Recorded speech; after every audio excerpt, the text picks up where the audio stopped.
میں ممبر پر نہیں بیٹھوں گا. پوچھا حضور آپ کیوں نہیں بیٹھیں گے؟ فرمایا میں اس لیے نہیں بیٹھوں گا جب مجھے میرا رب کہے گا محبوب ممبر پر بیٹھیے آپ کے لیے بچھایا گیا ہے تو میں رب کی بارگاہ میں عرض کروں گا مولا پہلے میری امت کا فیصلہ فرما دے. امت میزان پر ہوگی آقا میزان پر آ کر کے کھڑے ہو جائیں گے. امت پل صراط سے گزرے گی آقا پل صراط پر آ جائیں گے. پل صراط سے امت گزر رہی ہوگی اور دعا حضور کر رہے ہوں گے رب سلم رب سلم رب سلم. اللہ حضرت نے فرمایا نا آپ فرماتے ہیں رضا پل سے اب وجد کرتے گزریے گھبرا کے ڈال کے نہیں وجد کرتے گزریے. کیوں؟ فرمایا ہے رب سلم صدائے محمد. فرمایا حضور دعا کر رہے ہیں یا اللہ اس کو سلامتی عطا فرما اور جس کے لیے میرے آقا دعا فرمائے وہ پھر جہنم میں گرا نہیں کرتا بلکہ جہنم بھی اسے پناہ سے کرتا. حضور نے فرمایا میرا امتی جب پل صراط سے گزرے گا نا تو یہ جہنم اللہ کی بارگاہ میں عرض کرے گی مولا اس کو جلدی سے گزار دے کہیں اس کے ایمان کے نور سے میں بجھ نہ جاؤں.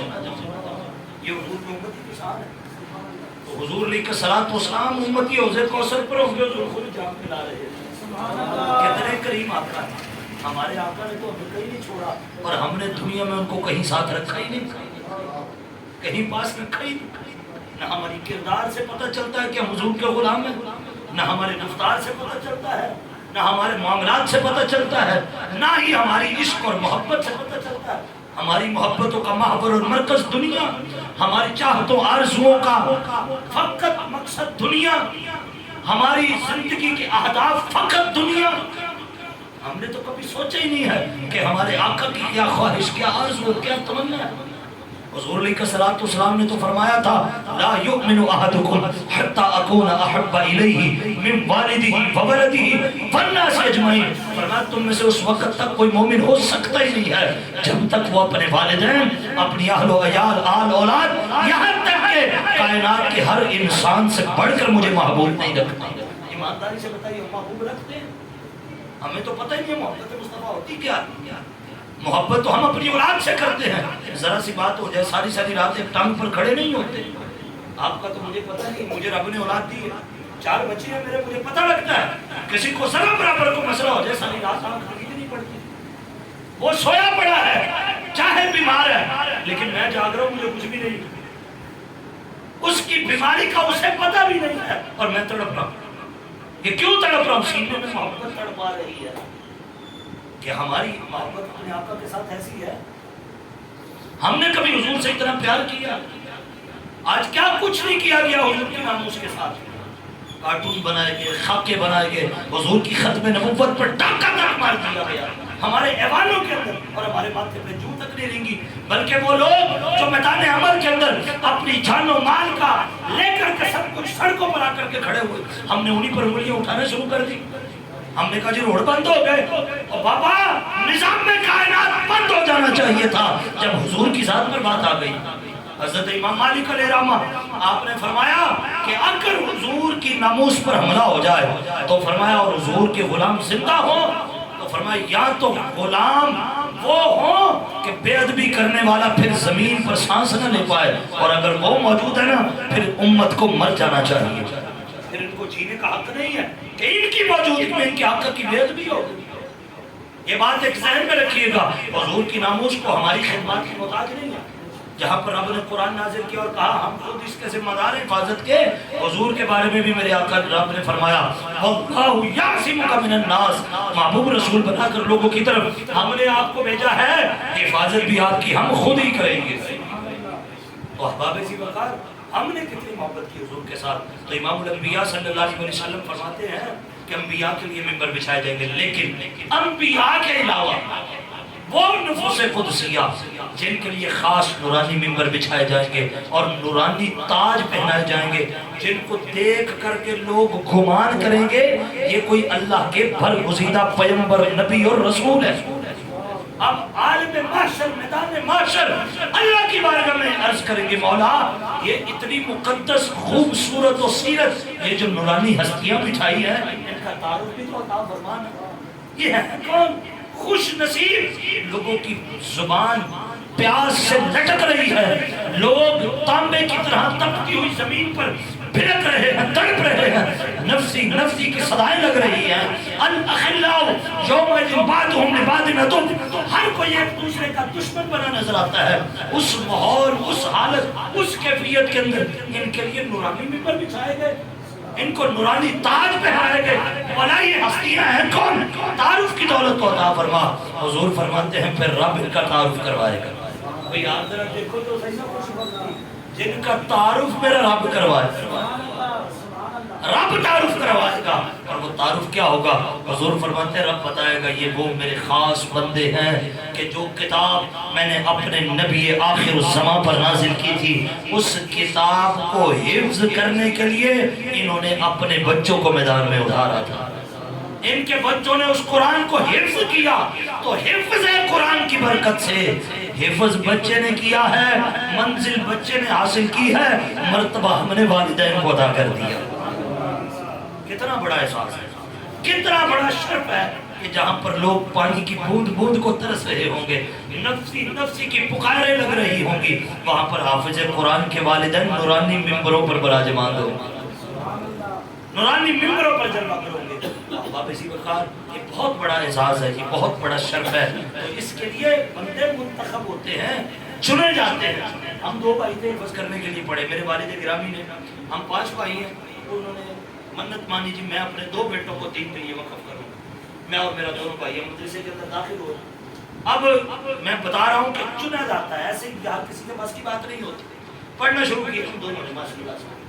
اب وہ میں 2.5 سال کے قریب ختم ہونے کے قریب ہوں، اور میرا چھوٹا بھائی 2.5 سال ہو گئے، 2.5 سال میں اس نے 6 پارے حفظ کیے، اور ان میں سے بھی اس کو 2-4 لفظ ہی آتے تھے۔ مار کھا کھا کے اشر اس کا ہو گیا۔ ابا جی نے کہا جو مرضی ہو جائے میں اوپر آگے چھڑا۔ 2.5 سال میں 6 پارے، لیکن پھر 2.5 سال کے بعد اس نے پیر پکڑ لیا ابا جی کے، جے تسی مارنا نہ تے ہتھی مار دیو، دوسرے کو نہ مرواؤ۔ ابا جی بڑا روئے، لیکن مجبور اور بے بس ہو گئے، اب زندگی تو برباد نہیں کرنی۔ 2.5 سال میں 6 پارے بس، اور وہ بھی کھا نہیں آتا۔ ابا جی نے چھڑا دیا اس کو۔ اب وہ 2.5 سال کے بعد 5ویں کلاس چھوڑی تھی، 8ویں کلاس کے اندر داخل ہوا۔ 8ویں کلاس کے اندر داخل ہوا، اور داخل بھی ہوا یہ دکھائی سکول کے ساتھ۔ اب آپ حیران ہوں گے 3 سال کے بعد وہ سکول میں واپس آیا ہے، اتنا کنگ سے کہ 2.5 سال میں 6 پارے حفظ کیے، اب سکول کے اندر آیا ہے۔ آپ حیران ہوں گے 6 ماہ کے اندر اس نے تیاری کی 8ویں کی، اور 8ویں کے اندر اس نے پورے سکول میں ٹاپ کیا 8ویں کلاس کے اندر۔ اور اس وقت وہ میرا بھائی الحمدللہ چائنا کے اندر پی ایچ ڈی اس نے کیا، اور چائنی یونیورسٹی کے اندر چائنیز زبان میں فائنانس پڑھا رہا ہے۔ اب کہا جائے کہ عقل کا معاملہ ہے، اگر عقل کا معاملہ ہوتا نا تو وہ اس طرح نہ ہوتا۔ وہ اگر ادھر آ کر اتنا سکسسفل ہو گیا، اتنا کامیاب ہو گیا، تو ادھر کیوں نہیں ہوا؟ تو اصل مسئلہ حافظے کا نہیں ہے، اصل مسئلہ قابلیت کا نہیں ہے، اصل مسئلہ شعور اور دانائی کا نہیں ہے، اصل مسئلہ اپنے رب کے فضل کا ہے۔ یہ دل بھی چنے جاتے ہیں، یہ سینے بھی چنے جاتے ہیں۔ اس لیے حضور نے فرمایا من تعلم القرآن وعلمہ، تم میں بہترین وہ ہے جو قرآن کو سیکھتے ہیں اور قرآن کو سکھاتے ہیں۔ کیوں بہترین ہے؟ کہ یہ اعزاز، یہ شرف تمہیں رب نے عطا کیا۔ لہٰذا احباب سی وقار، یہ آج جو چھوٹے چھوٹے بچے قرآن پڑھتے نظر آ رہے ہیں، یہ قرآن کے محفوظ ہونے کا ایک حسین ذریعہ اور سبب ہے۔ آج یہ ہمارے بچے قرآن حفظ کرتے ہیں، یہ صلاۃ التراویح کا حسین سلسلہ، اس سے بچوں کے اندر شعور پیدا ہوتا ہے، بچوں کے اندر بلبلہ پیدا ہوتا ہے، بچوں کے اندر لگن پیدا ہوتی ہے، بچے موٹیویٹ ہوتے ہیں، ان کے اندر آگے بڑھنے کی جستجو پیدا ہوتی ہے۔ ہر کسی کا شوق ہوتا ہے میں بھی مصلی پر چڑھا ہوں، میں بھی مصلی پر چڑھ کر قرآن سناؤں، میں بھی رب کا کلام لوگوں کے سامنے سناؤں، اور مجھے بھی اعزاز اور عزت اور شرف سے نوازا جائے، مجھے بھی انعام و اکرام سے نوازا جائے، میری بھی حوصلہ افزائی کی جائے۔ یہاں پر میں اور بات بھی عرض کرتا چلوں، یاد رکھیے گا جو دینی طلباء ہیں جتنا ہو سکے ان کی حوصلہ افزائی کیا جائے، سب سے پہلے تو ان کے ساتھ خاص محبت کیا ہے۔ میرے والد گرامی، ہم 5 بھائیوں میں سب سے زیادہ عزت اور پیار اور عزت بڑی باکمال چیز ہے۔ صرف پیار ہی نہیں، وہ تو پیار کرتا ہی، لیکن پیار کے ساتھ ساتھ عزت، انہوں نے ساری زندگی مجھے بڑی عزت دی۔ یعنی جس روز سے میں نے قرآن حفظ کرنا شروع کیا تب سے لے کر آج تک، یعنی یہ 1997 کی بات ہے، تب سے لے کر آج تک میں نے اپنے ابا جی کی زبان سے اپنا نام نہیں سنا. صرف حافظ صاحب جب میں فقط حافظ تھا حفظ کر رہا تھا، پھر اس کے بعد جب درس نظامی کیا تو پھر اس کے ساتھ بعد علامہ صاحب، تو پیور علامہ صاحب کو تھوڑی بات، یہ دین کی برکت ہے نا. تو احباب سی وقت جب آپ کے بچے اس طرف آئے ان کی حوصلہ افزائی کرو، ان کو عزت دے، ان کو اس بات کا احساس دلائیں تم کوئی معمولی نہیں ہو، تم خاص ہو. اتنی بھیڑ اتنے رش میں سے میرے رب نے تمہارا انتخاب کیا ہے، تمہیں چنا ہے اپنے کلام کے لیے، اپنے کلام کی تلاوت کے لیے. باقی لوگ جتنے بھی علم پڑھتے ہیں وہ فن ہے، لیکن تم ہو، تم بیٹھتے ہو قرآن کھول کر جب تک پڑھتے رہتے ہو اللہ تمہیں اجر و ثواب کے خزانے دیتا رہتا ہے. تمہارے والدین گھر میں کاروبار میں مشغول ہوتے ہیں، ان کو وہاں پر بیٹھے رب کائنات اجر و ثواب کے خزانے عطا فرما رہا ہے. تو ان بچوں کی حوصلہ افزائی کریں، ان بچوں کو عزت دے، تعظیم دے، تکریم دے، ان کی خاص خدمت کریں، دوسرے بچوں سے بڑھ کر ان کی خدمت کریں تاکہ دیکھنے والے بچوں کے سینوں کے اندر بھی جذبہ پیدا ہو. اگر ادھر جانا انی عزت ملتی ہے نا، ہم نے بھی ادھر جانا ہے، ہم نے بھی یہ کرنا ہے. اللہ رب العزت کے حضور دعا ہے. آپ کا باتیں بہت زیادہ ہیں، بہت زیادہ ہو سکتی ہیں، لیکن آپ وقت کی قلت کو محسوس کرتے ہوئے انشاءاللہ اور اسی زندگی نے وفا کی، پھر کبھی کو باتیں ہوں گی. اپنے بچوں کو اس طرف لائیے، دین کی طرف. اللہ نے جو اولاد دی ہے اس میں سے کم از کم ایک بچہ ضرور دین کے لیے، اور فقط حافظ نہیں بنانا، باقاعدہ اس کو پوری دین کی تعلیم دلوائی. کیونکہ فقط حافظ بنایا نا تو جب وہ دنیا کے دوسرے شعبے میں جائے گا نا تو بہت مشکل ہے اس بچے کے لیے قرآن کو اپنے پاس محفوظ رکھنا. نبی علیہ السلام نے فرمایا قرآن کی مثال اس اونٹ کی مانند ہے کہ جس کی رسی کو باندھ کر رکھا جائے تو یہ پاس رہے گا، اور فرمایا اگر رسی کھول دی جائے نا، یہ کھل جائے تو فرمایا ساری زندگی پھر ہاتھ نہیں آئے. اور آپ دیکھیے جنہوں نے ایک بار قرآن بھلا دیا پھر ساری زندگی انہیں قرآن یاد نہیں ہوتا، وہ روتے رہتے ہیں کہ ہمیں یاد ہو جائے، یاد ہو جائے. نہ وقت ملتا ہے اور نہ ذہن کے اندر وہ غسل ہوتی ہے. پتہ کیوں؟ کیونکہ انہوں نے قدر نہیں کی. اور جب کوئی نعمت کی قدر نہیں نہ کرتا میرا رب اس نعمت سے محروم کر دیتا ہے.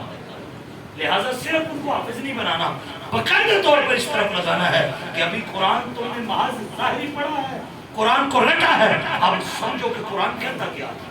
پھر صرف سمجھنے تک نہیں رہنا، اب جب سمجھ لیا ہے تو اب حضور کی امت کو سمجھاؤ، اب لوگوں کو بتاؤ قرآن کیا کہتا ہے.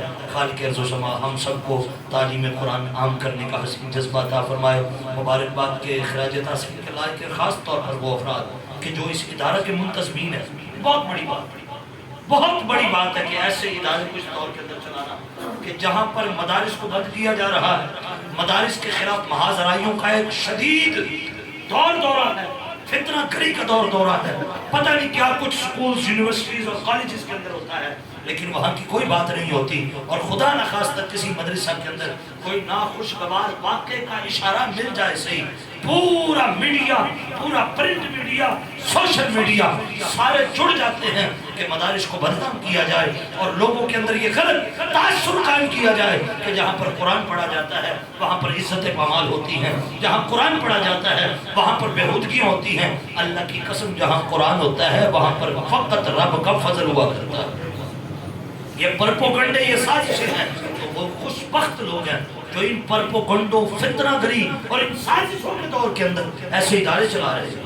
وہ خراج تحسین کے لائق ہے، اور انشاءاللہ وہ جب رب کے حضور اس کا اجر پائیں گے نا تو لگ پتہ جائے گا. ایک بچہ جو یہاں سے پڑھ کر جا رہا ہے، ان کے ساتھ منتظمین کے ساتھ نہ خاندانی تعلق ہے، نہ نسبی تعلق ہے، نہ حسبی تعلق ہے، مگر یہ بچہ ساری زندگی جہاں پر جا کر بھی قرآن پڑھے گا اللہ پاک انتظامیہ کو اس کا اجر اور ثواب گھر بیٹھے عطا فرمائے.